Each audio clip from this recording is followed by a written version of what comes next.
பரம்பரா பொக்கிஷம் 5 ஓமங்களை உள்ளடக்கிய ஸ்ரீ லக்ஷ்மி நாராயண மகா யாகம், பணவரவு, விபத்து தடுப்பு, கிரக பாதிப்பிலிருந்து காக்க, ஆயுள் விருத்தி என உலக நன்மைக்காகவும் சேர்த்து நடைபெறும் மகா யாகம் நடைபெறும் இடம் வெள்ளாளர் செட்டியார் திருமண மண்டபம், திருவண்ணாமலை பேருந்து நிலையம் அருகில். நடைபெறும் நாள் வரும் 30ஆம் தேதி செவ்வாய்க்கிழமை. மகா யாகத்தில் கலந்து கொள்ள விருப்பம் உள்ளவர்கள் தொடர்பு கொள்ள வேண்டிய எண்கள் 9751688488 8429429484.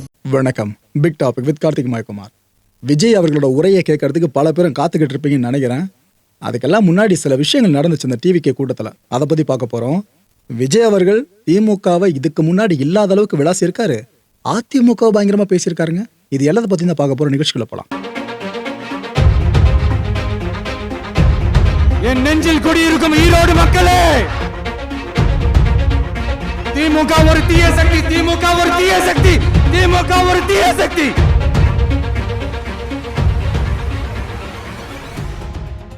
ஈரோடு செங்கோட்டையன் அவர்களோட பலத்தை பறைசாற்றுவதற்கான ஒரு கூட்டமாக தான் இன்னைக்கான கூட்டம் நடந்து முடிஞ்சுது. எதுக்கு செங்கோட்டையனை ஈரோடோடு கனெக்ட் பண்ணி சொல்றேன்னு நம்ம சேனலை ஃபாலோ பண்ண எல்லாருக்குமே கண்டிப்பாக தெரிஞ்சிருக்கும். தாவேக்கா மக்கள் சந்திப்பு கூட்டம் இருக்குல்ல, இந்த பிரம்மாண்ட கூட்டம் இன்னைக்கு நடந்துச்சுங்க. சொன்னா நம்ப மாட்டீங்க, சரியான க்ரௌடு. பல பேர் எதிர்பார்த்தாங்களே, அவ்வளோதான், கரூரில் பெரிய அடி வாங்கிட்டாப்புல விஜய் அவர்கள். இதுக்கப்புறம் கூட்டம் தமிழ்நாட்டில் பெருசாக கூடாதுன்னு நினச்சாங்க. ஆனால் என்ன க்ரௌடுன்றீங்க, அவ்வளோ மக்கள் படம் திரண்டு வந்துச்சு. கோயம்புத்தூர் ஏர்போர்ட் இருக்குல்ல, ஆக்சுவலாக இங்கே வந்துட்டு அதுக்கப்புறம் தான் ஈரோடு நோக்கி புறப்படுற மாதிரி, காரில் புறப்படுற மாதிரி பயணத்திட்டம் வகுக்கப்பட்டிருந்துச்சு. விஜய் அவர்கள் கோயம்புத்தூர் ஏர்போர்ட்டுக்கு வர்றதுக்கு முன்னாடியே அங்கே பாதுகாப்பு பணி அந்தளவுக்கு தீவிரப்படுத்தப்பட்டுச்சு. கூட்டம் சேர்றதுக்கு அனுமதி கிடையாதுங்க. அது மட்டும் இல்லை, இந்த மற்ற பயணிகளோட லக்கேஜஸ் இருக்குல்ல, அது சார்ந்து கொண்டு போகிற விஷயங்கள் முதற்கொண்டு அங்கே நிறைய அதிகாரிகள் களத்தில் ஈடுபட்டு இல்லை இந்த ரூட்டிங் அந்த ரூட்டின் ஃபுல்லாக அந்த ரூட்டிங்கை மாற்றினாங்க. இந்த அளவுக்கு ஒரு ப்ரிகாஷன் அங்கே எடுக்கப்பட்டிருந்துச்சு. ஏன்னா விஜய் அவர்கள் வராருனாலே க்ரௌடு பயங்கரமாக புல் பண்ணப்பட்டுரும். இது அதிகாரிகளுக்கு தெரியாமையா இருக்கும். நல்ல விஷயம் ஆக்சுவலாக அது. இந்த கூட்டத்தில் நிறைய பேர் கலந்துக்கிட்டு இருந்தாங்களே, பெண்கள் உட்பட நிறைய பேர் கலந்துட்டு இருந்தாங்க. சில பேர் குழந்தைகளை தூக்கிட்டு வந்தாங்க. அவ்வளோ சொல்லியும், போலீஸ் டிபார்ட்மெண்ட்டில் சொல்லியும், தாவேக்கா சைடில் சொல்லியும் குழந்தைய தூக்கிட்டு வந்துட்டு இருக்காங்க. அந்த மக்களோட இன்னசென்ஸை என்ன சொல்கிறதுன்னு தெரிலங்க. ஏதோ ஒரு அசம்பாதம் நடந்த பிற்பாடு இதை அடிச்சு அதை அடிச்சுன்னு அழுது புலம்பி பிரயோஜனம் கிடையாது. நல்ல வேலை போலீஸ் நிரந்தரமாக பண்ணாங்க. இல்லைப்பா, குழந்தையெல்லாம் இங்கே தூக்கிட்டு வரக்கூடாது, அவ்வளோ பெரிய பிரச்சனை ஆச்சு, நீங்கள் கிளம்பு அப்படின்ட்டு அமுச்சு விட்டாங்க. போலீஸ் டிபார்ட்மெண்ட் பண்ண நல்ல விஷயம் அது. இதை நம்ம பாராட்டியே ஆகணும். இந்த கூட்டத்தில் அடிக்கிற வெயிலில் நிற்கணும் பார்த்தீங்களா, அதுவே கஷ்டம். எல்லார் உடனே ஒரே மாதிரி இருக்காதுல்ல. ஒரு பெண்மணி மயக்கம் போட்டு விழுந்துட்டாங்க அந்த கூட்டத்துக்கு நடுவில். அதுக்கப்புறம் இந்த டிவிகேவோட தொண்டர் படையினர் இருக்காங்களே, மக்கள் பாதுகாப்பு படையினர், இவங்க உடனடியாக வந்து அந்த அம்மாவை ரெஸ்கியூ பண்ணி ஆம்புலன்ஸில் ஏற்றி அவங்கள காப்பாற்றிருக்காங்க. இது மாதிரி ஒரு சில நிகழ்வுகளும் அந்த கூட்டத்தில் நடந்துருந்துச்சு. தொண்டர் படையோட இம்பார்ட்டன்ஸ் என்னன்றது தாவேக்காவுக்கு கரூர் துயரத்துக்கு அப்புறமா நல்லா தெரிஞ்சிருக்குங்க. அது எக்ஸிக்யூட் லெவலுக்கு வந்திருக்குல்ல, சந்தோஷம். அடுத்ததா, இந்த கூட்டத்துக்கு நாம் போய் சேரணும் அப்படின்ட்டு நடந்தபடியே ஒரு நபர் வந்துட்டு இருந்திருக்காரு. சடனாக பார்த்தீங்கன்னா அவருக்கு வலிப்பு ஏற்பட்டு அவர் அங்கே சாலையில் விழுந்துட்டார். நல்லவேளை அங்கே இருந்த போலீஸ் டிபார்ட்மெண்ட்டில் இருக்கவங்களும் அவருக்கு ஹெல்ப் பண்ணி அவர் ஆம்புலன்ஸில் ஏற்றி அவரோட உயிரையும் காப்பாற்றிட்டு இருந்தாங்க. இது போல விஷயங்கள் ஒன்றன் பெருன்றா அங்கே நடந்துட்டு இருந்துச்சு. ஒரு பக்கம் இது நடந்துட்டு இருந்த அதே நேரம் இன்னொரு பக்கம் விஜய் அவர்கள் அந்த கூட்டத்தில் கால் பதிப்பார்ல, அதுவும் நடந்துச்சுங்க. ஈவெண்ட்டுக்குள்ளே விஜய் அவர்கள் வந்ததுமே என்ன க்ரௌட் அப்ளாஸ்ன்றீங்க. ஒரு பெரிய ஆடியோ லான்ச் ஒரு ஓப்பன் அரேனாவில் நடந்த மாதிரி தான் அவ்வளோ க்ரௌடு. செங்கோட்டையன் அவர்கள் இருக்காங்களே, அவர் செங்கோலை தன் கையால் விஜய் அவர்களுக்கு வழங்கினார். இந்த செங்கோலை கொடுக்கறது ஆக்சுவலாக தமிழக அரசியல் களத்தில் புதுசு கிடையாது. எம்ஜிஆர் அவர்கள் ஜெயலலிதா அவர்களுக்கு அந்த கோலை கொடுத்த விஷயமா இருக்கட்டும், அதுக்கப்புறம் நிறைய பெருந்தலைவர்கள் அந்த செங்கோல் சார்ந்து கைமாறிக்கிட்டு தான் இருக்கட்டும். இந்த வரிசையில் செங்கோட்டையன் அவர்கள் கையால் இவருக்கு இந்த செங்கோல் போகுது அப்படின்னா, கிட்டத்தட்ட தன்னை ஒரு கிங் மேக்கராக செங்கோட்டையன் அவர்கள் மனசளவில் எவ்வளோ பெருசாக நினச்சிக்கிட்டு இருக்காருன்னு இங்கே லிட்டரலாக தெரிஞ்சது.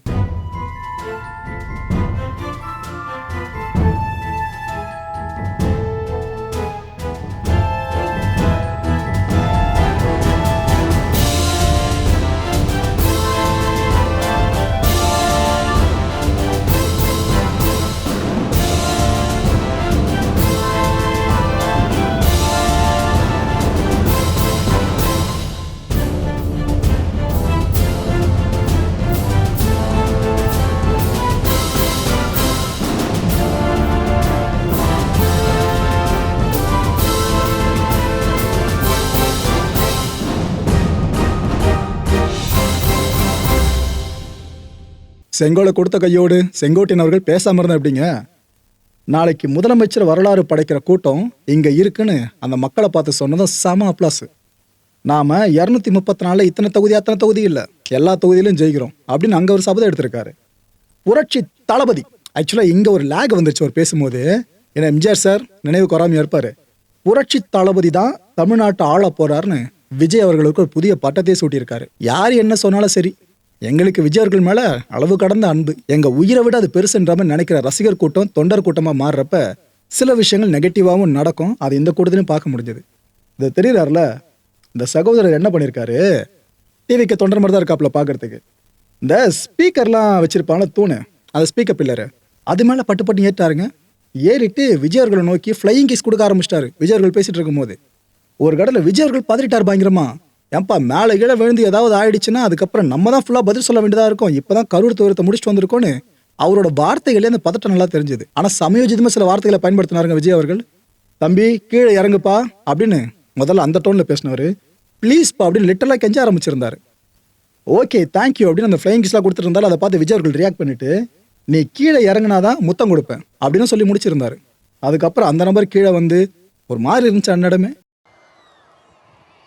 தம்பி கீழே இறங்கு, தம்பி கீழே இறங்குப்பா, ப்ளீஸ் கீழே இறங்குப்பா.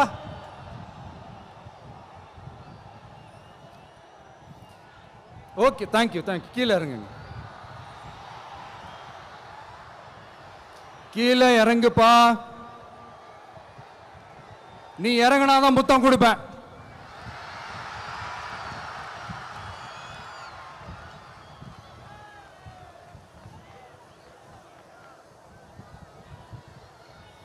விஜய் அவர்களோட ஸ்பீச் உண்மையிலேயே நெருப்ப கக்கற மாதிரி தாங்க அந்த அளவுக்கு இருந்துச்சு. அவரு இந்த பொலிட்டிக்கல் பார்ட்டி சார்னு இதுக்கு முன்னாடி விமர்சனம் பண்ணியிருக்காரு. ஆனால் இந்த கூட்டத்தில் பண்ணதற்கு ஒரு படி மேலே போயிட்டாருன்னு சொல்லணும். அவ்வளோ விமர்சனம் டைரெக்டாக பண்ணியிருக்காரு. செங்கோட்டையன் அவர்கள் தாவேக்கால சேர்ந்தார்ல, இது கட்சிக்கு பெரிய பலம்னு சொல்லிட்டு அவரை மாதிரி இன்னும் பல பேர் சேர இருக்காங்கன்னு ஒரு ஹிண்ட்டை கொடுத்துருக்காருங்க. யார் யார் சேர போகிறாங்கன்னு தெரியல, ஹிண்ட்டை கொடுத்துருக்காரு. இது இன்னொரு மாதிரியா இருக்கலாம், சேர ரெடியாக இருக்காங்களோ இல்லையோ, அந்த டிமாண்டை கிரியேட் பண்ணா ஓஹோ செங்கோட்டையனுக்கு அந்த கட்சியில் கிடைக்கிற மரியாதை மாதிரி நம்மளுக்கும் கிடைக்கலாமே, அப்போ நம்மளும் அங்கே போயிடலாமே அப்படின்னு பல பேரும் மனசு மாறுவாங்க. இந்த அரசியல் தந்திரம் இருக்குல்ல, அது விஜய் அவர்கள் கற்றுக்கிட்டாரா இல்லை சொல்லி கொடுத்தாங்கன்னு தெரியல, அந்த விஷயத்த கரெக்டாக அங்கே பேசியிருக்காருங்க. இப்படி வர்றவங்களுக்கும் உரிய அங்கீகாரம் வழங்கப்படும்னு அவருங்க வாக்குறுதி கொடுத்துருக்காரு. இதுக்கப்புறம் அதிமுகவை சாட்டினாரு பாருங்க, அண்ணா எம்ஜிஆர் இவங்களோட பெயர்களை நாங்கள் பயன்படுத்துறத யாரும் தடுக்க முடியாதுன்னு அந்த ஒரு ஹை டோனில் கத்தி பேசினாப்புல. அவங்க நம்ம எல்லாருக்குமான சொத்து, சும்மா இவங்களுக்கு அவங்க அவங்களுக்கு அவங்க அப்படின்லாம் பிரிக்க முடியாதுன்னு அதிமுகவை மறைமுகமாக முடிஞ்ச அளவுக்கு இப்படி சாடி இருந்தார். இது மட்டும் இல்லை, களத்தில் இருக்கிறவங்கள மட்டும்தான் எதிர்த்து அரசியல் பண்ண வந்திருக்கோம். களத்தில் இல்லாதவங்க, சம்பந்தமே இல்லாதவங்களை எதிர்த்துலாம் என்னால் அரசியல் பண்ண முடியாதுன்ற மாதிரி சொல்லிட்டாருங்க போகிற போக்கில். அதை அடிக்கடி சொல்லுவார், தமிழ்நாட்டில் 2 கட்சிகளுக்கு இடையில மட்டும்தான் போட்டியே, ஒன்று டிஎம்கே இன்னொன்று டிவிகேன்னு. இந்த ரேஸில் ஏடிஎம்கே உள்ளே இல்லை பார்த்தீங்களா, அதை தான் அவர் இங்கே மறைமுகமாக சொல்லியிருந்தாப்புல. நீங்கள் கேட்குறீங்களேன்றதுக்காகலாம் எதிர்க்க முடியாது பாஸேன்னு அப்படிலாம் பேசியிருக்காரு. Full and full AIADMK target பண்ணி தான் இந்த வார்த்தைகள் வந்திருக்கு. ஏன் கதறீங்க புலம்புறீங்க, எனக்கு பயம் இல்லை அப்படின்னு பயந்துக்கிட்டே நடிச்சுக்கிட்டு இருக்கீங்கன்னு பாடி லாங்குவேஜில் நடிச்சும் காட்டுறாரு அங்கே விஜய் அவர்கள். நாங்கள் என்ன வாயிலேயே வட சுட அப்படின்னு ஆரம்பித்து சில வார்த்தைகளும் சொன்னாப்புல. ஏடிஎம்கே முதல்ல விமர்சனம் பண்ண மாதிரியே டிஎம்கே சார்ந்தும் பயங்கர விமர்சனம் பண்ணியிருந்தாருங்க. அந்த ஸ்பீச் இருக்குல்ல, ஃபுல் ஸ்பீச் விஜய் அவர்கள் பேசுனது இப்போ முழுமையாக கேளுங்க. மஞ்சள் மஞ்சள் பொதுவா நல்ல காரியங்கள் ஸ்டார்ட் பண்றதுக்கு முன்னாடி இந்த மஞ்சள் எடுத்து வச்சு தான் ஸ்டார்ட் பண்ணுவாங்க. நம்ம வீட்டில் கூட நம்ம அம்மா அக்கா தங்கைகள் நமக்காக நாம நல்லா இருக்கணும்ன்றதுக்காக மஞ்சள் புடவை கட்டிக்கிட்டு தான் வேண்டிக்குவாங்க. அப்படி அந்த மஞ்சள்னாலே ஒரு தனி வைப்பு தாங்க. நம்ம கொடியில கூட அந்த வைப்ரண்டான அந்த எனர்ஜெட்டிக்கான அந்த மஞ்சள் இருக்குமே, அந்த மாதிரி மங்களகரமான மஞ்சள் விளையிற பூமி தான் இந்த ஈரோடு பூமி. இங்க வந்து மஞ்சளை பத்தி பேசாம வேற எங்க போய் பேசுறது? அது மட்டும் இல்ல, இங்க ஒரு மகத்தான ஒரு மனிதரை பத்தி நம்ம பேசியே ஆகணும். இந்த ஈரோடு மண் விவசாயத்துக்கும் பேர் போன மண். இங்க நடக்கிற அந்த விவசாயத்துக்கு மிக முக்கியமான ஒரு கவசமா இருக்கிறது என்ன தெரியுமா? காலிங்கராயன் அணை, காலிங்கராயன் கால்வாய். காலிங்கராயன் அணை கட்டினதுலையும் கால்வாய் வெட்டினதுலையும் உயிரான உணர்வு பூர்வமான நிறைய விஷயங்கள் இருக்குது. அப்படி அந்த ப்ராசஸ்ல அவர் அந்த அணை கட்டும் போதும் கால்வாய் வெட்டும் போதும் ரொம்ப சோர்வடைஞ்சிட்டாராம். அப்ப அவங்க அம்மா அதை பார்த்துட்டு சொன்னாங்களாம், மகனே காளிங்கா, தயிர் வித்த காசு தாழ்வாரம் வரைக்கும் இருக்குது, மோர் வித்த காசு முகுட வரைக்கும் இருக்குது, அதை எடுத்துக்கிட்டு போய் அணைய கட்டியா கால்வாய வெட்டியான்னு சொல்லி தைரியம் கொடுத்தாங்களாம். பெத்த அம்மா கொடுக்கிற அந்த தைரியம் இருக்கு பாருங்க, அதை தாண்டி வேற எதுவுமே கிடையாதுங்க. ஒரு மனுஷனால எதையும் சாதிச்சு காட்ட முடியும். அப்படி ஒரு தைரியத்தை தான் இப்ப நீங்க என்னுடைய அம்மா, அக்கா, தங்கைகள், நண்பா, நண்பிகள், தோழர்கள் எல்லாரும் எனக்கு கொடுத்திருக்கிறீங்க. அதே தைரியத்தை, அதே துணையா என் கூட நிக்கிறீங்க. இதை எப்படி நம்ம பிரிச்சு விடலாம்? இதை எப்படி நம்ம கெடுக்கலாம்? என்னெல்லாம் அவதூறுகள் நம்ம விஜய் மேல சொல்லி மக்களை நம்ப வைக்கலாம்?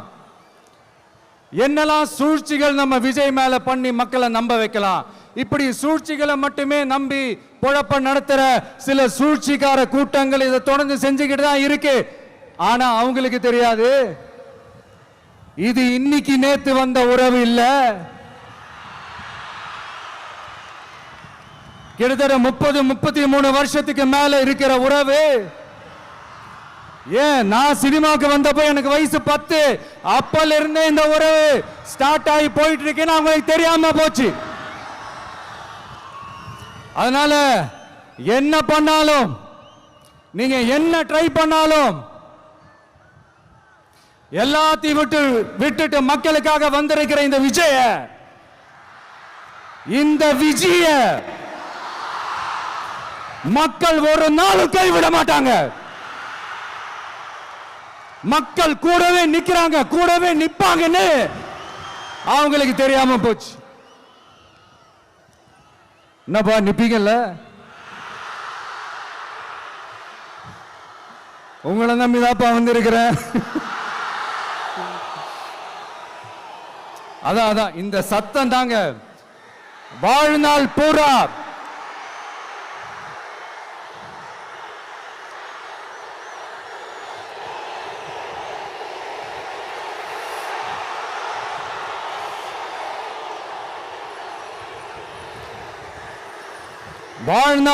உங்களுக்கு நன்றியோடவே இருப்பேன். இப்போ நம்ம காளிங்கராயன் அவர்கள் அணையை கட்டுறதுக்காக பவானிக்கு போய் பார்க்கும்போது ஒரு இடத்துல ஒரு பாம்பு வந்து உட்கார்ந்துச்சான், படுத்துச்சான். அது படுத்த இடத்துல தான் அவர் அணையை கட்ட ஸ்டார்ட் பண்ணாராம். அப்புறம் அந்த பாம்பு வளைஞ்சி நெளிஞ்சி போற இடத்துலலாம் கால்வாயை வெட்டினார்னு சொல்லி சில வாய்மொழி கதைகள்லாம் சொன்னாங்க. தண்ணியை சேமிச்சு வச்சு குடிக்கிறதுக்கும் விவசாயத்துக்கும். தம்பி கீழே இறங்கு, தம்பி கீழே இறங்குப்பா, ப்ளீஸ் கீழே இறங்குப்பா.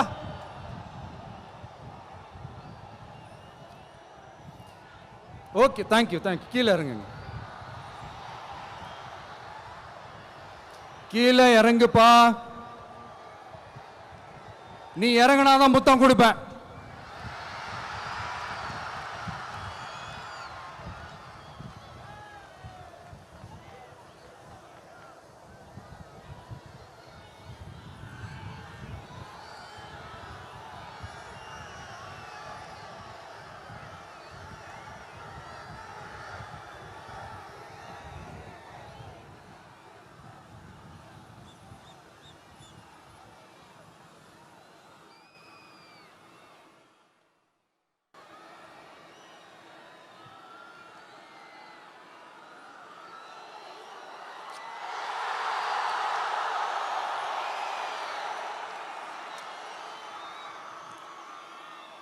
இப்படி தண்ணியை சேமிச்சு வச்சு குடிக்கிறதுக்கும் விவசாயத்துக்கும் வழி வகுக்கிறது எவ்வளோ பெரிய ஒரு நல்ல விஷயம். ஸோ இந்த மாதிரி நல்ல விஷயங்கள்லாம் செஞ்சிட்டு கதைகள் சொன்னா பரவாயில்ல, எதுவுமே செய்யாம கதைகளை மட்டும் அடிச்சு விடுறது எப்படி? அத்திக்கடவு அவிநாசி திட்டத்தை இன்னும் விரிவுபடுத்தினா அந்த 3 மாவட்டத்தில் இருக்கிற லட்சக்கணக்கான மக்களுக்கு எவ்வளவு பிரயோஜனமா இருக்கும். எத்தனையோ லட்சம் ஏக்கர் நிலங்கள்ல விவசாயம் நடத்தினா எவ்வளவு பிரயோஜனமா இருக்கும். ஏன் அதெல்லாம் பண்ண மாட்டேன்றீங்க? வள்ளுவர் கோட்டத்துக்கு காட்டுற அக்கறைய இங்க மக்கள் வாழ்வாதாரத்தில் கொஞ்சம் காட்டலாம்ல, ஏன் காட்ட மாட்டேன்றீங்க? இங்க என்ன கவர்மெண்ட் நடத்துறாங்களா இல்ல கண்காட்சி நடத்துறாங்களா? இந்த 21ஆம் நூற்றாண்டிலே மக்களை பத்தி எதுவுமே யோசிக்கிறது இல்ல. ஆனா அந்த காலத்திலேயே இது எல்லாத்தையும் பத்தி யோசிச்ச மக்களை பத்தி, குடிக்கிற தண்ணியை பத்தி, விவசாயத்தை பத்தி, அணை கட்டுறதை பத்தி, கால்வாய் வெட்டுறதை பத்தி, இதெல்லாம் எங்கிருந்து? பவானியிலிருந்து நொய்யலாறு வரைக்கும் கால்வாய் வெட்டி இதெல்லாத்தையும் பத்தி யோசிச்ச காளிங்கராயன் அவர்களுக்கு கோடி கும்பிடு போட்டாலும் பார்த்தாதுங்க. இப்படி அந்த காலத்துல இருந்த ஒரு ஹீரோவை பத்தி பேசிட்டு இந்த காலத்துல, அதாவது 1920th செஞ்சுரியில இருந்த ஒரு ஹீரோவையும் பத்தி நம்ம பேசி ஆகணும்ல. ஒருத்தர் இலகிய மனம் கொண்ட ஹீரோனா இன்னொருத்தர் இரும்பு மாதிரி அயன் மேன் தான். எஸ், நம்ம ஈரோடு கடப்பாறை தான்.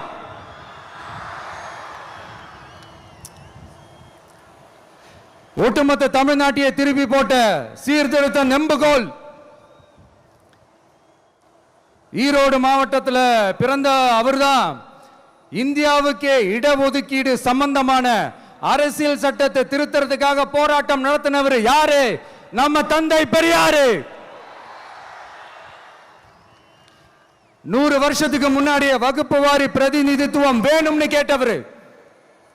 அன்னைக்கும் சரி இன்னைக்கும் சரி ஒரு ஆச்சரியத்தோட பார்க்கக்கூடிய ஒரு மனிதர், நம்மளுடைய கொள்கை தலைவர். அப்ப அண்ணாவும் எம்ஜிஆரும் யாரு? பெரியார் அவர்கள் கிட்ட இருந்து எங்களுக்கு தேவையான கொள்கைகளை எடுத்துக்கிட்டோம். அவரை ஃபாலோ பண்ற, அவரை வழிகாட்டி ஏத்துக்கிட்ட அண்ணா அவர்கள் கிட்ட இருந்தோம், எம்ஜிஆர் அவர்கள் கிட்ட இருந்தோம் தேர்தல் அணுகுமுறையை எடுத்துக்கிட்டோம்.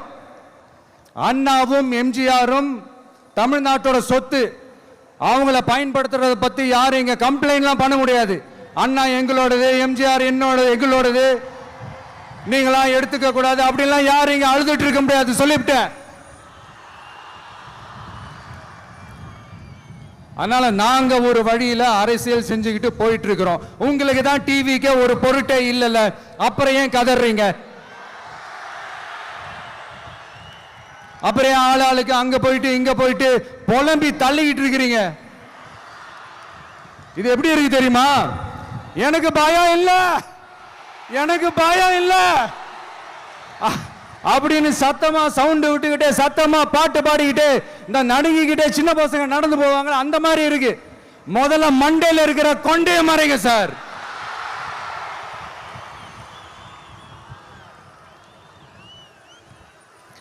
சும்மா மாறு வேஷத்துல மறு வச்சுக்கிட்டு மீடியா ஆளு, ரேடியோ ஆளுன்னு இவங்க ஆளுங்களே மாத்தி மாத்தி அனுப்பிக்கிட்டு இதெல்லாம் என்ன மக்களுக்கு தெரியாதுன்னு நினைச்சிட்டு இருக்கீங்களா? மக்கள் எல்லாத்தையும் உன்னிப்பா கவனிச்சிட்டு இருக்காங்க. அதனாலதான் சொல்றேன், உங்களுக்கு நீங்க கொள்ளையடிச்சு வச்சிருக்கிற காசு தான் துணை. ஆனா எனக்கு என் மேல எல்லையில்லா பாசம் வச்சிருக்கிற இந்த மாசு தான் துணை.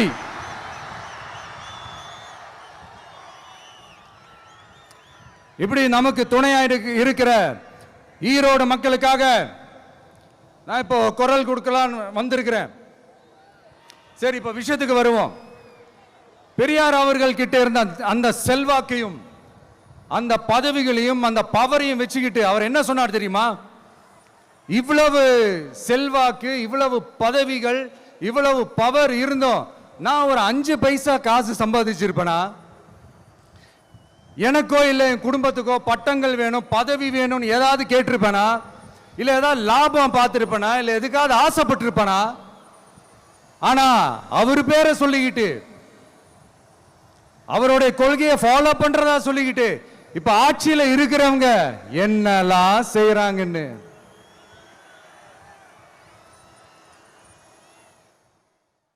அதனாலதான் சொல்றோம், பெரியார் பேரை சொல்லிக்கிட்டு தயவு செஞ்சு கொள்ளையடிக்காதீங்கயா, தயவு செஞ்சு கொள்ளையடிக்காதீங்க. அவரு பேரை சொல்லிக்கிட்டு பெரியார் பேரை சொல்லி கொள்ளையடிக்கிற இவங்க தான் நம்மளுடைய அரசியல் எதிரி.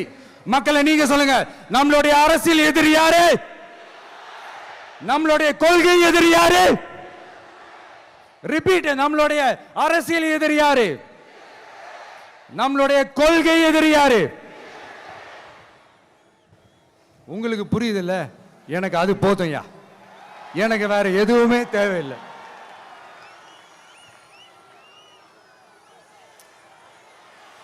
அதனாலதான்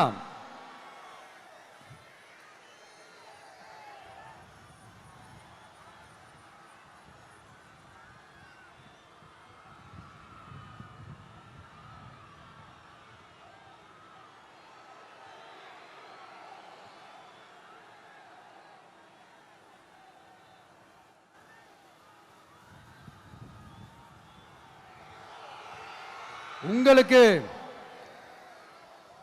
நம்மளை பத்தி நம்ம அரசியலோட நீங்க எல்லாரும் என்னோட அரசியலோட கனெக்டடா இருக்கீங்கன்றது ரொம்ப தெளிவா தெரியுது. அதனால எனக்கு அது போதும். அதனாலதான் எதிரிகள் யாருன்னு சொல்லிட்டு களத்துக்கு வந்திருக்கிறோம். அதனால அவங்கள மட்டும் தான் எதிர்ப்போம். அதுவும் அந்த எதிரிகள் யாரு இப்போ இங்க 2026 சட்டமன்ற தேர்தலில் களத்தில் இருக்கிறாங்களோ அவங்கள மட்டும் தான் எதிர்ப்போம். சும்மா களத்திலே இல்லாதவங்களையும், களத்துக்கும் அவங்களுக்கும் சம்பந்தமே இல்லாதவங்களையும் எதிர்க்கிற ஐடியாலாம் இல்ல பாஸ். நீங்க கேட்கிறீங்கன்றதுக்காக எதிர்த்துட்டு இருக்க முடியாது பாஸ். எங்களுக்கு நிறைய வேலை இருக்குது.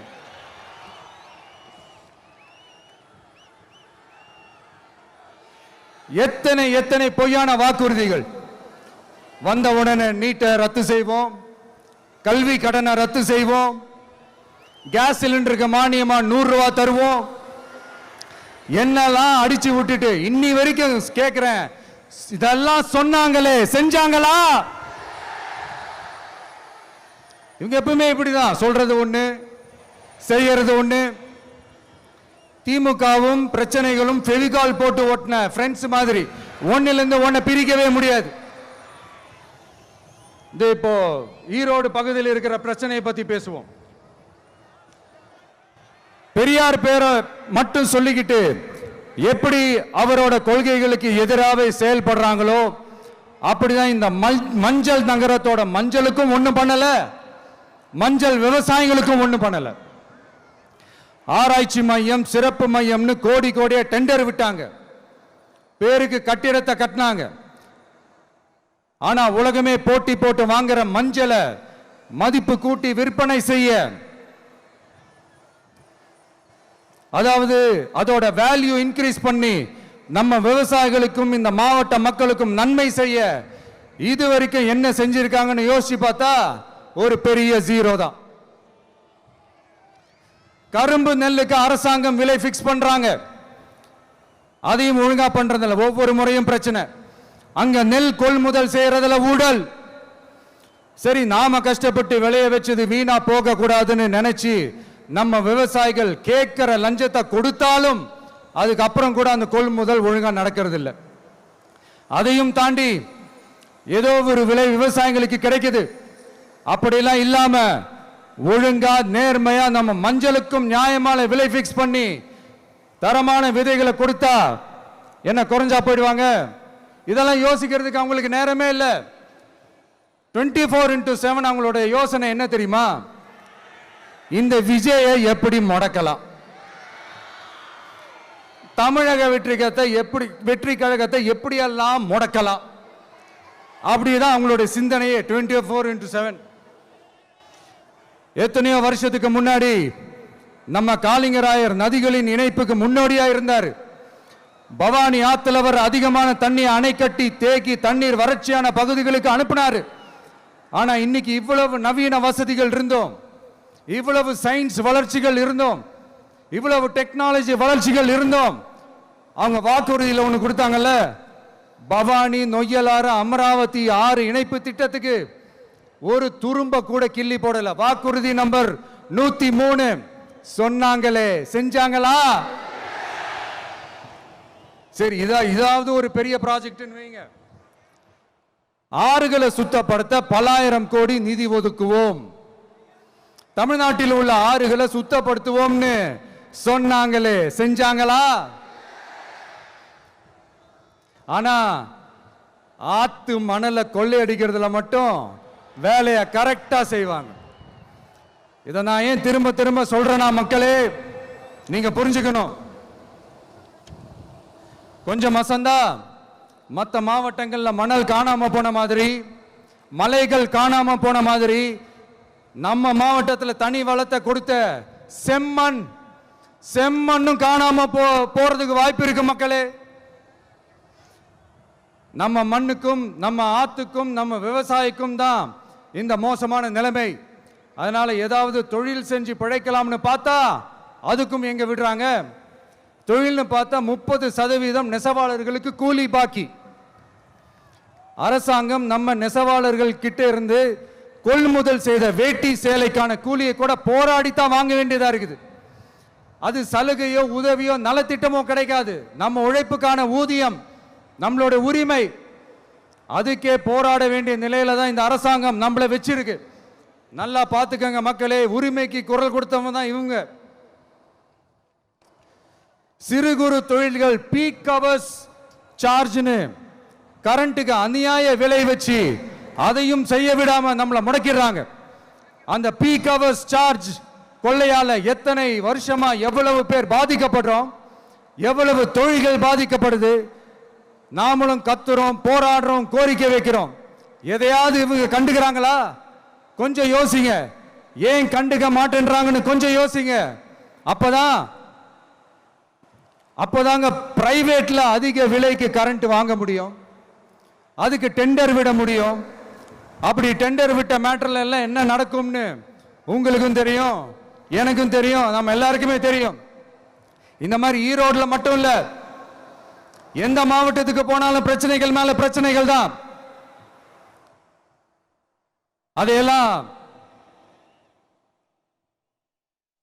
அதையெல்லாம் தீக்கிறதுக்கு ஒரு சொல்யூஷன் கூட சொல்லாம இதுல வேற பெருமையா மாடல் அரசுங்கிறது இல்ல. நான் கேட்கிறேன், கூச்சமா இல்ல?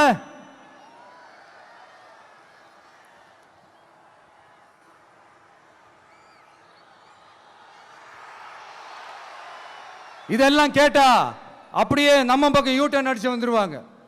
விஜய் என்ன அரசியல பேச மாட்டேன்றாரு, விஜய் என்ன சினிமா டயலாக் மாதிரி பேசுறாரு, விஜய் என்ன பஞ்ச் டயலாக் பேசுறாரு, விஜய் என்ன 10 நிமிஷம் தான் பேசுறாரு, 9 நிமிஷம் தான் பேசுறாரு. நான் எத்தனை நிமிஷம் பேசினா உங்களுக்கு என்ன சார்? நான் எப்படி பேசினா உங்களுக்கு என்ன சார்? உள்ள விஷயம் என்னன்னு பாருங்க சார். ஒவ்வொரு மாவட்டத்துக்கும் போய் மக்கள் ஃபேஸ் பண்ற பிரச்சனைகளை எடுத்து பேசிட்டு இருக்கிறேன். பின்ன அது அரசியல் இல்லாம வேற எதுதான் அரசியல்? உங்களை மாதிரி தனிப்பட்ட முறையில் தரக்குறைவா அசிங்கமா பேசுறதுதான் அரசியல்னா அந்த அரசியல் நமக்கு வராதுன்னா நல்லாவே வரும். உங்களை விட எனக்கு அது நல்லாவே வரும். வேணான்னு விட்டு வச்சிருக்கிறோம். அப்புறம் உங்களுக்கு நமக்கு என்ன வித்தியாசம்? காஞ்சிபுரத்தில் நாம பேசும்போது இந்த மாதிரி உங்களால் அமைக்கப்பட போற ஆட்சியில நம்ம ஆட்சிக்கு வந்த உடனே என்னெல்லாம் செய்ய போறோம்ன்றது சிலது சொன்னோம். அதையெல்லாம் தப்பா புரிஞ்சுக்கிட்டு இப்போ சொல்றேன், விளக்கமா சொல்றேன், நான் சலுகைகளுக்கு எதிரானவன் கிடையாது. மக்களுக்கான சலுகைகளை இலவசம்னு சொல்லி அசிங்கப்படுத்துறதுல எனக்கு உடன்பாடு கிடையாது. மக்கள் காசுல மக்களுக்கு செய்யறதை எப்படி இலவசம்னு சொல்லுவீங்க? அப்படியே செஞ்சிட்டாலும் ஓசில போறேன்னு சொல்லி அசிங்கப்படுத்துறீங்க. என்ன கேட்கறதுக்கு ஆள் இல்லைன்னு நினைச்சீங்களா? மக்களுக்கு ஒண்ணுன்னா இந்த விஜய் வந்து நிப்பா, இந்த விஜய் வந்து கேள்வி கேட்பா. இந்த விஜய் எப்பவுமே மக்கள் பக்கம் தான், அதே மாதிரி மக்களும் என் பக்கம் தான். என் மக்கள் மானத்தோட மரியாதையோட கௌரவத்தோட வாழணும். என் மக்கள் யாருக்கும் கீழே கிடையாது. அப்படி அவங்க கௌரவத்தோட வாழணும்னா அவங்களுக்கான வாழ்க்கை தரம் உயரணும். வாழ்க்கை தரம் உயரணும்னா அவங்களோட வாழ்வாதாரம் உயரணும். வாழ்வாதாரம் உயர்ந்தாதான் பொருளாதாரம் உயரும். பொருளாதாரம் உயர்ந்தாதான் வசதி வாய்ப்புகள் உயரும். இதெல்லாம் உயர்ந்தாலே ஆட்டோமேட்டிக்கா அவங்களோட வாழ்க்கை தரம், அவங்களுக்கான மரியாதை, அவங்களுக்கான கௌரவம் எல்லாமே உயரும். இதுக்கான வழிகள், அந்த சூழல்களை அந்த கவர்மெண்ட் அமைச்சு கொடுக்கணும்.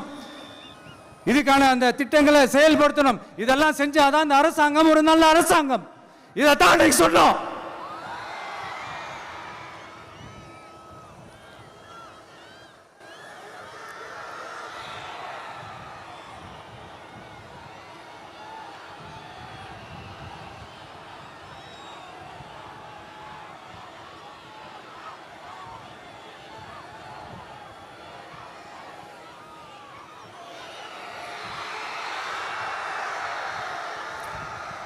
இதைத்தான் இன்னைக்கு சொன்னோம். உடனே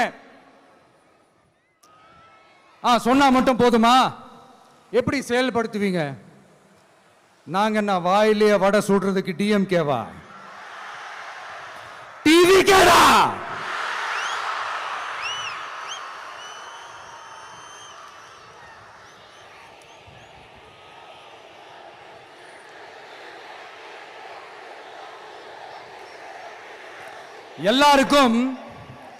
எல்லாருக்கும் நிரந்தரமான ஒரு வீடு இருக்கணும்னு சொன்னோம். உடனே எங்க ஆட்சியிலே நாங்க எல்லாரும் வீடு கட்டி கொடுத்துட்டோமே அப்படிங்கிறது இல்ல. நான் கேட்கிறேன், இங்க உங்களை தான் கேட்கிறேன், இங்க வாடகைக்கு இருக்கிறவங்களே இங்க யாரும் இல்லையா? எல்லாருக்கும் சொந்தமா வீடு கட்டி கொடுத்துட்டாங்களா? அடுத்து வீட்டில் இருக்கிற ஒவ்வொருத்தரும் மினிமம் டிகிரி படிச்சிருக்கணும் அப்படின்னு சொன்னோம். உடனே எங்க ஆட்சியிலே எல்லாரும் டிகிரி படிச்சு முடிச்சிட்டாங்களே அப்படிங்கிற மாதிரி சொல்றது அது உண்மைனா? ஸ்கூல் லெவல்லையே டிராப் அவுட்ஸ் அதிகமானது யாரோட ஆட்சியிலங்க?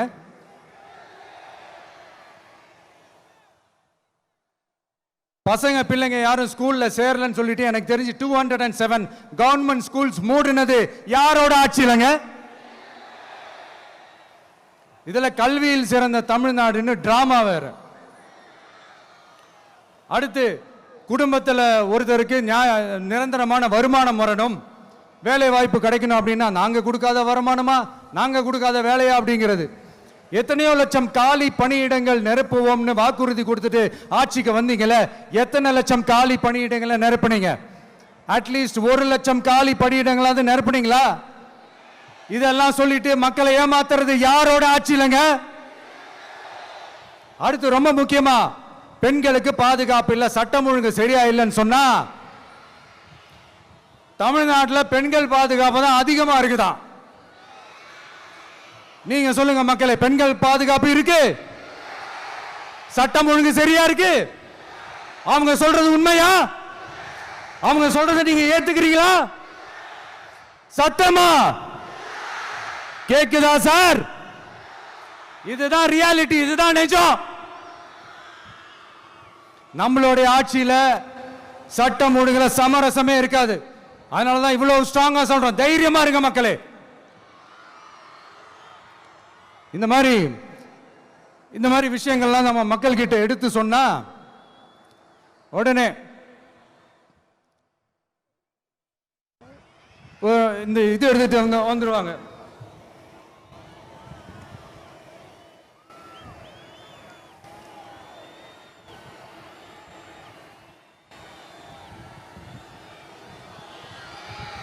இந்த மாதிரி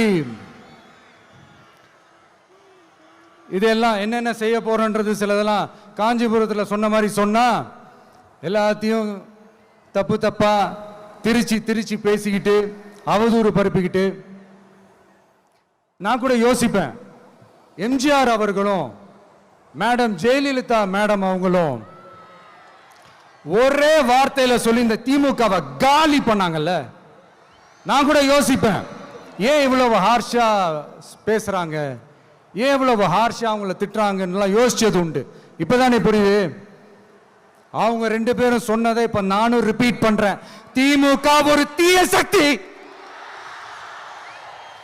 திமுக ஒரு தீய சக்தி, திமுக ஒரு தீய சக்தி, திமுக ஒரு தீய சக்தி, தீய சக்தி, தீய சக்தி, தீய சக்தி.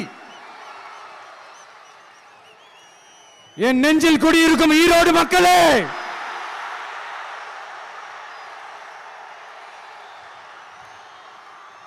டிவிகே ஒரு தூய சக்தி. எப்படி? டிவிகே ஒரு தூய சக்தி. தூய சக்தி டிவிகேவுக்கும் தீய சக்தி டிஎம்கேவுக்கும் தான் போட்டியே.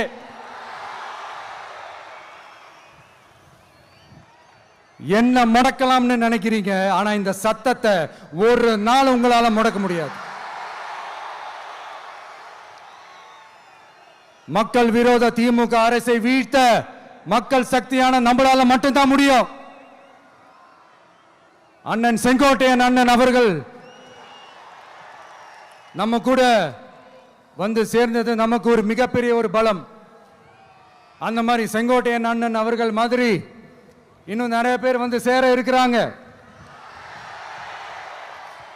அவங்க எல்லாருக்குமே அந்த உரிய அங்கீகாரத்தை கொடுப்போம். அது மட்டும் இல்ல, அப்புறம் இன்னொரு விஷயம் சொல்ல மறந்துட்டேன்.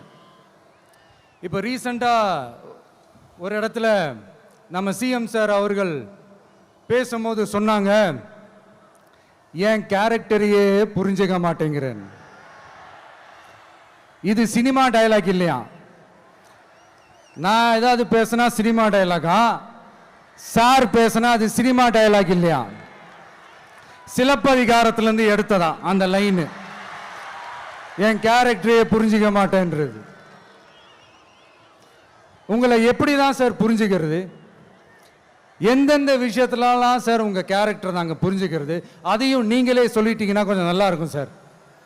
சட்டம் ஒழுங்குல நாடே சந்தி சிரிக்குது, அதுலையா? பெண்கள் பாதுகாப்புல நாடே சந்தி சிரிக்குது, அதுலையா? பொய் வாக்குறுதிகளா கொடுத்து ஏமாத்தி ஆட்சிக்கு வந்தீங்களே, அதுலையா? எதுல தான் சார் உங்க கேரக்டர் நாங்க புரிஞ்சுக்கிறது? ஆனா ஒண்ணு, தமிழ்நாட்டில் ஆட்சி செய்யற நீங்களும் சரி, ஒன்றியத்தில் ஆட்சி செய்யறவங்களும் சரி, நீங்க 2 பேரும் முதல்ல என்னோட கேரக்டரை புரிஞ்சுக்கணும் சார். என்னோட கேரக்டர்னு சொன்னது நம்ம மக்களோட கேரக்டர். 2026 சட்டமன்ற தேர்தலோட அந்த கேரக்டரே கொஞ்சம் வேற மாதிரி சார். அதை கொஞ்சம் தயவு செஞ்சு நீங்க புரிஞ்சுக்கணும் சார். புரிஞ்சுக்கலன்னா மக்களே உங்களுக்கு புரிய வைப்பாங்க சார். கான்பிடென்டா இருங்க சார், நல்லதே நடக்கும் சார், வெற்றி நிச்சயம் சார். மீண்டும் சந்திக்கும் வரை நன்றி, வணக்கங்க சார். நண்பா, நண்பிகள், இங்க வந்து எல்லாம் வந்து பார்த்தோம், எல்லாம் நல்லபடியா நடந்தது. சேஃபா வந்துட்டு சேஃபா வீட்டுக்கு போயிடுங்க. எனக்கு எல்லாத்தையும் விட நீங்க தான் எனக்கு முக்கியம். தயவு செஞ்சு சேஃப்டியா போயிட்டு வாங்க. ஒரு ஈரோடு செல்ஃபி ஒன்று எடுப்போமா?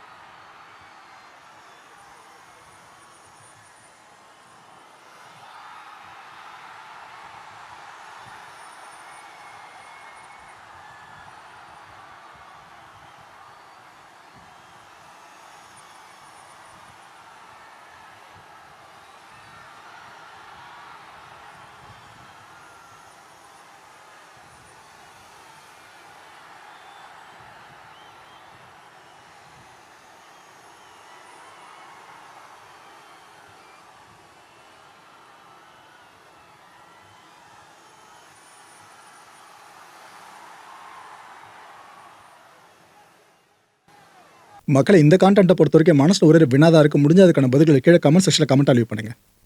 இங்கே சில போஸ்டர்ஸ்லாம் உங்களுக்கு தெரியுதுல்ல, இது வேற எங்கேயும் ஒட்டப்பட்டதில்லை. இந்த டிவிக்கு கூட்டம் நடந்துச்சு பார்த்தீங்களா, ஈரோடு, எக்ஸாக்டாக அங்கே ஒட்டப்பட்ட போஸ்டர்ஸ் தான். அதில் என்னென்ன சொல்லியிருக்காங்க பாருங்க. ஈரோடு வரைக்கும் வந்தீங்க, கரூருக்கு போக மாட்டீங்களா?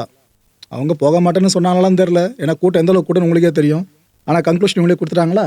இங்கே இருக்க கரூருக்கு போகலை, ஆனால் ஆடியோ லான்ச்சுக்கு மலேசியா போகிறீங்க. What bro, it's very wrong bro அப்படின்ட்டு கிட்டத்தட்ட நம்ம செய்தி ஊடகங்களை கேட்ட அந்த கேப்ஷன் இருக்குல்ல, அதை இங்கே யூஸ் பண்ணியிருக்காங்க. ஸோ எங்கெங்கிருந்து வார்த்தைகள் எங்கெங்கே போயிருக்கோன்றது யாரு கண்டா? இந்த போஸ்டர்ஸை பற்றி நீங்கள் என்ன நினைக்கிறீங்க மக்களே? அடுத்த நிகழ்ச்சியை சந்திக்கலாம். நன்றி, வணக்கம். என் அன்பார்ந்த மாயம் ஸ்டுடியோஸ் நேயர்களே, மாயம் பக்தின்னு ஆன்மீகத்துக்காக பிரத்யேகமாக ஒரு சேனலை கொண்டு வந்திருக்கோம். மறக்காம சப்ஸ்கிரைப் பண்ணி அந்த சேனலுக்கு உங்களோட ஆதரவை மனப்பூர்வமாக தெரிவிங்க. வணக்கம் மாயம் ஸ்டுடியோஸ் நண்பர்களே. மாயம் ட்ரெண்ட்ஸ் அப்படின்ற ஒரு புதிய ஃபேஸ்புக் பேஜை ஓப்பன் பண்ணியிருக்கோம். நீங்கள் யூடியூப்பில் பார்த்துட்டு இருக்கீங்களா நம்மளோட கான்டென்ட்ஸ்லாம், இதெல்லாம் விட ஒரு படி மேலே ரொம்ப கிறிஸ்பாகவும் ரொம்ப சூப்பராகவும் நிறைய கான்டென்ட்ஸ் உங்களுக்கு இந்த பேஜில் காத்துட்ருக்குங்க. ஸோ உடனடியாக ஃபேஸ்புக் பிளாட்ஃபார்ம் போங்க, மாயம் ட்ரெண்ட்ஸ்னு டைப் பண்ணி சர்ச் பண்ணி நம்ம பேஜை ஃபாலோ பண்ணுங்கள். அப்படியே நம்ம சேனலையும் நீங்கள் சப்ஸ்கிரைப் பண்ணிட்டீங்க அப்படின்னா இன்னும் நிறைய புது புது கான்டென்ட்ஸை உங்களுக்காக ப்ரொடியூஸ் பண்ணி கொடுத்துக்கிட்டே இருப்பாங்க. நீங்கள் பண்ணுற ஒவ்வொரு சப்ஸ்கிரிப்ஷனும் எங்களுக்கு பெரிய மோட்டிவேஷனாக அமையும்.